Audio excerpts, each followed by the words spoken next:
Set in Japan during the Meiji era, around the 18th century, the story opens amid a brutal civil war between two opposing factions.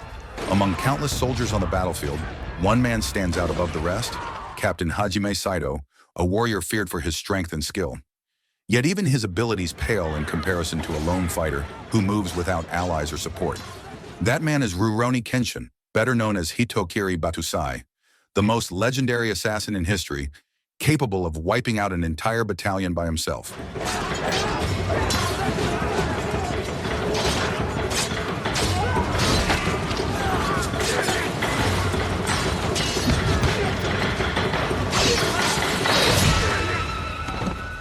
Before long, the war comes to an end as victory banners are raised. For Hajime, however, the conflict feels unfinished. He is not satisfied until he can defeat the strongest warrior of them all, Kenshin. But instead of accepting the challenge, Kenshin makes an unexpected choice. He lays down his sword and walks away, signaling his decision to retire from the life of a samurai. After the battlefield is abandoned, one wounded soldier is revealed to still be alive. His name is Jin, a man with unsettling eyes marked by an unusual pattern.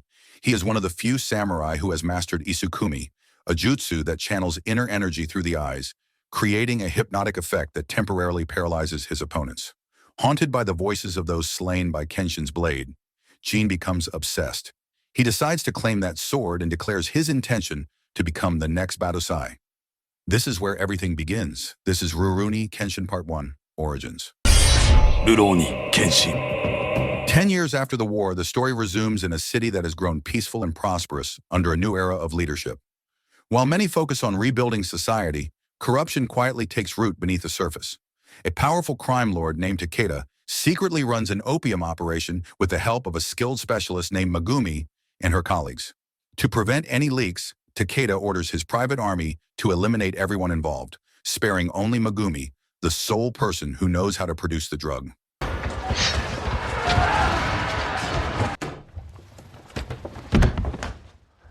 One worker manages to escape, but Takeda allows him to flee, assigning a special enforcer to track him down and finish the job. The next morning, the fugitive is found dead in the street, clutching a note marked with the name Batusai. This immediately draws the attention of Hajime Saito, now serving as the chief of police. He heads straight to Takeda's residence to question him about the murder. Takeda refuses to cooperate, relying on his wealth and influence. Instead, he proudly displays his private force, dozens of former samurai who were left without purpose after the war. Taking advantage of their desperation, Takeda shelters them and turns them into loyal soldiers. Soon after Hajime leaves, Takeda receives alarming news. Magumi has escaped. Without hesitation, he dispatches his most dangerous subordinate, a man posing as Batusai. That man is Jin, now working under Takeda's command, tasked with capturing Magumi alive. Jin wastes no time. He storms the police station where Magumi is hiding and massacres every officer inside, all while claiming the name Batusai as his own.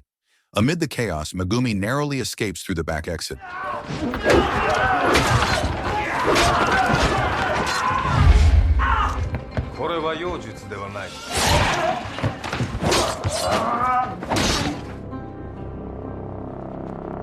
The story then returns to Kenshin, who has just arrived in the city after disappearing from the public eye for 10 long years.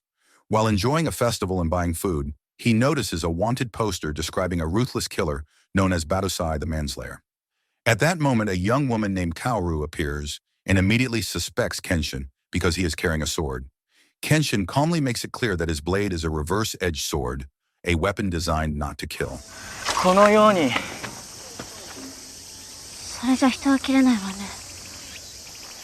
Not long after they part ways, Kaoru happens to pass a street near the police station, just as Jin has finished slaughtering every officer inside. Having lost her father to the real Batusai in the past, Kaoru boldly confronts Jin on the spot.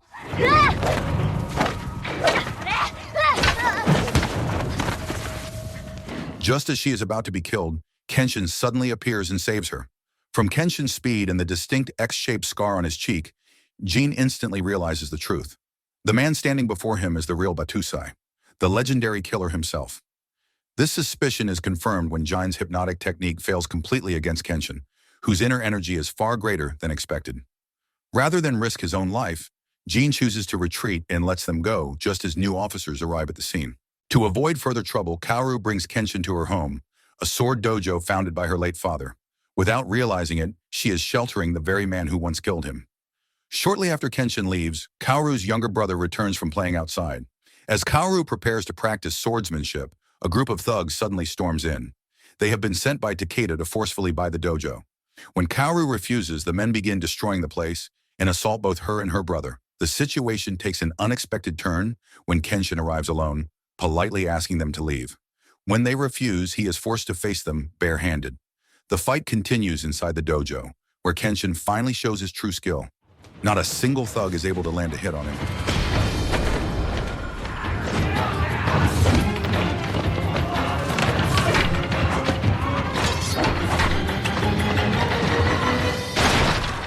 When they still refuse to back down, Kenshin draws his reverse-edged sword and reveals who he really is. Kaoru is shocked to learn that the man protecting her is the same person who turned her and her brother into orphans. Even so, after seeing how much Kenshin has changed, she chooses not to give in to hatred or revenge. Because of the incident, Kenshin is taken into custody and thrown into jail with other prisoners. Among them is a tough street fighter named Sanosuke, who is stunned when Hajime Saito refers to Kenshin by the name Badusai. Thanks to Kenshin's past connection with a high-ranking admiral, he is soon released and brought directly before the man who now leads Japan's military forces. After 10 years apart, the admiral is stunned to learn that Kenshin has retired and chosen to live as an ordinary citizen. With abilities like his, Kenshin could have become a highly respected figure, or at the very least held an important position in the military. The admiral's true reason for seeking him out is the growing spread of opium throughout the city. In an effort to restore order and protect the people, he asked Kenshin to lend his strength one last time to eliminate the rising threat. Even after repeated pleas and the offer of an official rank, Kenshin refuses. He stands firm in his vow to never take another life. Frustrated by this answer, Hajime challenges Kenshin to a duel and manages to wound his shoulder, drawing blood.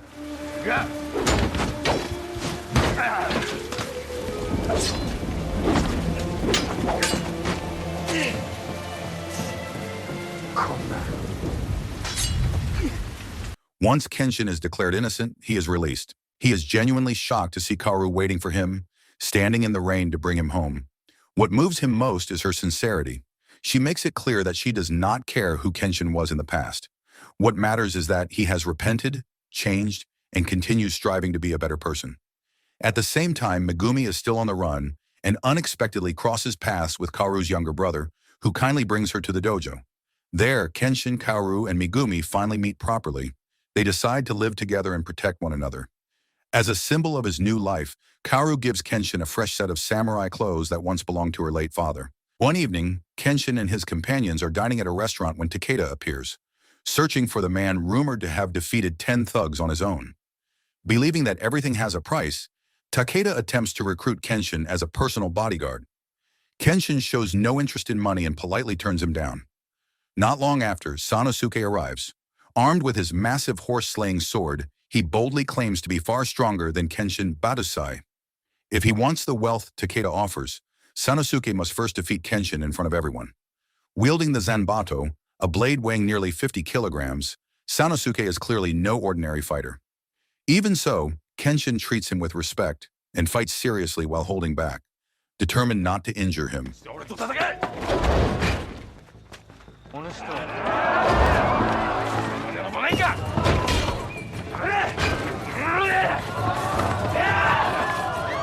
After several exchanges, Sanosuke begins to wear himself out.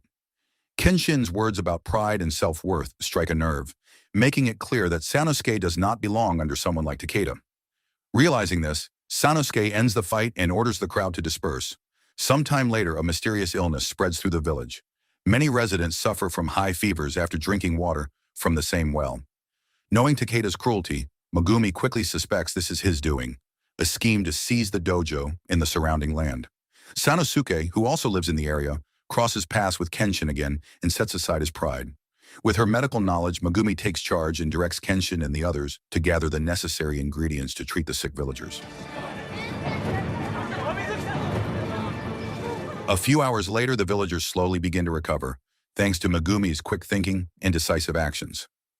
By the river, alone with Kenshin, Magumi finally confesses the truth. She reveals that she once worked as Takeda's opium producer. For the sake of everyone's safety, she decides to turn herself in and try to convince Takeda to put an end to the terror he has caused. Not long after Megumi leaves, Kenshin cannot stop thinking about her fate. She is willing to sacrifice herself for the sake of others. And now that Kenshin has chosen a path of redemption, standing by and doing nothing feels wrong. To prove that his change is real, Kenshin decides to rescue Megumi. Sanosuke insists on coming with him, while Kaoru and her brother are told to stay behind at the dojo. Once everything is set, Megumi arrives at Takeda's residence. Inside, Takeda is openly abusing a woman, only stopping when loud noises erupt outside. That disturbance turns out to be Kenshin, who has already arrived. Using his reverse-edged sword, Kenshin defeats the samurai guarding the estate, injuring them without taking any lives. However, Takeda keeps throwing money at his men, forcing the terrified samurai to rise again in their greed.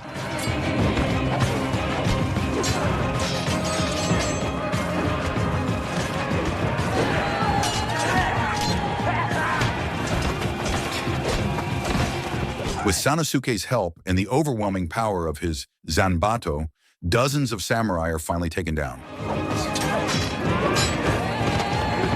With the path cleared, the two move inside to retrieve Megumi. Inside the building, they encounter one of Takeda's elite guards, a fierce fighter who also happens to be a monk. Sanosuke volunteers to handle him, allowing Kenshin to move ahead. Fighting barehanded, Sanosuke and the monk clash in a grueling battle of pure strength and endurance. The fight drags on as both fighters push themselves to their limits. Refusing to waste any more time, Sanosuke summons his remaining strength and finishes the fight with a powerful throw.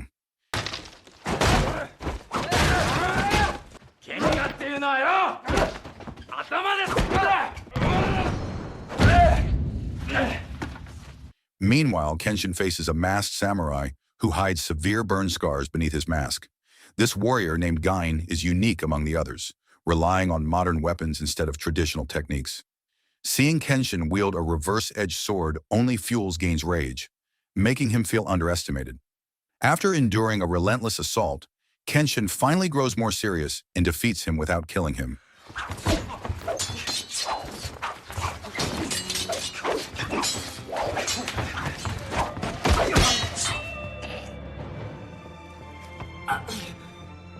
When Sanosuke rejoins Kenshin, the two head up to the next floor. Just as they approach Takeda's room, a sudden barrage of gunfire erupts, aimed straight at Kenshin. Unable to fight on his own, Takeda relies on modern technology, a Gatling gun capable of firing multiple bullets in rapid succession. At the height of the danger, Hajime arrives late but quickly points out that the weapon can only fire in a single direction. Using this knowledge, the three pretend to surrender, allowing them to attack from multiple angles. Takeda finally breaks down when Kenshin raises his sword directly in front of his face.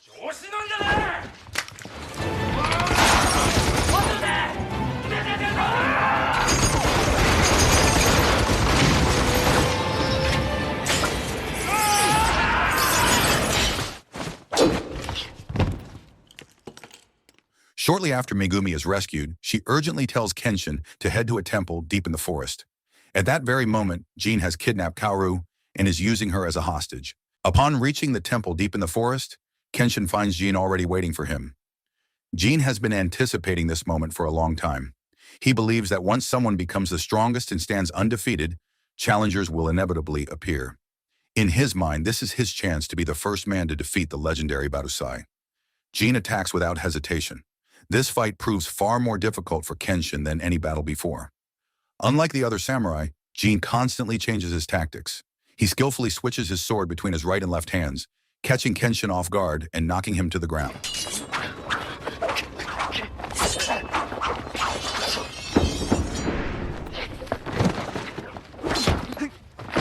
Believing that Kenshin is holding back, Jin unleashes his hypnotic technique on Kaoru.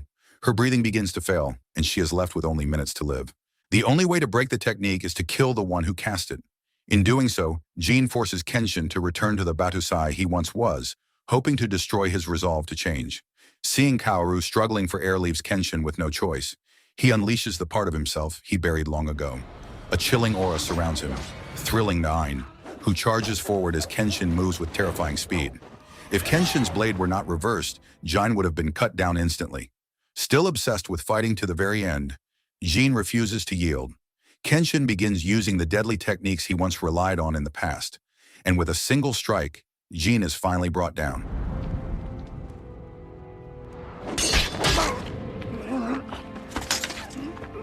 Just as Kenshin is about to finish him, Kaoru suddenly cries out. She has broken free from the technique through sheer willpower, unable to bear seeing Kenshin return to his former self. Even then, Jean refuses to surrender, despite Kenshin making it clear that Jean's arm is badly injured and victory is impossible. In the end, Yin does not attack Kenshin again. Overcome by shame for everything he has done, he takes his own life instead. Moments later, Hajime and the authorities arrive, too late to stop what has already happened. Kenshin immediately carries Kaoru back to the dojo so she can receive treatment. With Takeda arrested and the samurai stripped of their right to carry swords, peace finally returns. Kaoru, Magumi, Sanosuke, and Kenshin are able to live quietly together, forming a new family and restoring the dojo for the future.